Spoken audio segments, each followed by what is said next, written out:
ஹெப்ரோனில் நடந்த படுகொலை சம்பவம் 25 பிப்ரவரி 1994 அன்று மேற்கு கரையில் உள்ள ஹெப்ரோன் நகரில் அமைந்துள்ள கேவ் ஆஃப் தி பேட்ரியாட்ஸ் பகுதியில் மிக கொடூரமான படுகொலை சம்பவம் நடைபெற்றது. இந்த தாக்குதல் உலகம் முழுவதும் அதிர்ச்சியை ஏற்படுத்தியது.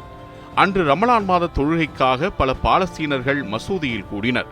அப்போது யூத வலதுசாரி தீவிரவாதி பருச் கோல்ஸ்டெயின் துப்பாக்கியுடன் உள்ளே நுழைந்து தொழுகையில் இருந்த மக்களை சுட்டுக் கொன்றான்.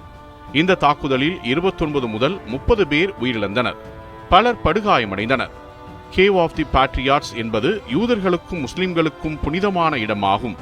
யூத மரபில் இது முன்னோர்களின் கல்லறை என கருதப்படுகிறது. முஸ்லிம்களுக்கு இது இப்ராஹிமி மசூதியாக மதிக்கப்படுகிறது. எனவே இந்த இடத்தில் நடந்த தாக்குதல் மத உணர்வுகளை தீவிரமாக பாதித்தது. இந்த சம்பவம் இஸ்ரேல் பாலஸ்தீன மோதலின் பின்னணியில் நடைபெற்றது. அப்போது சமாதான பேச்சுவார்த்தைகள் நடைபெற்றுக் கொண்டிருந்த சூழ்நிலையில் இந்த தாக்குதல் ஏற்பட்டது.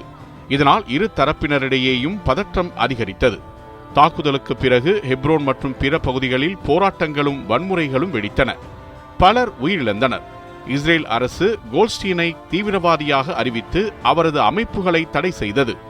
இந்த சம்பவத்துக்கு பிறகு கேவ் ஆஃப் தி பேட்ரியாட்ஸ் பகுதி யூத மற்றும் முஸ்லிம் வழிபாட்டு பகுதிகளாக பிரிக்கப்பட்டது. பாதுகாப்பு ஏற்பாடுகள் கடுமையாக அதிகரிக்கப்பட்டன. இது அப்பகுதியின் சமூக மற்றும் அரசியல் நிலையை மாற்றியது. மொத்தத்தில் 25 பிப்ரவரி 1994 அன்று நடந்த இந்த படுகொலை மத்திய கிழக்கு பிராந்தியத்தில் நீடித்து வரும் மோதலின் ஒரு துயரமான அத்தியாயமாகும். மத மற்றும் அரசியல் வேறுபாடுகள் எவ்வாறு வன்முறையாக மாறக்கூடும் என்பதை இந்த சம்பவம் உலகிற்கு நினைவூட்டியது.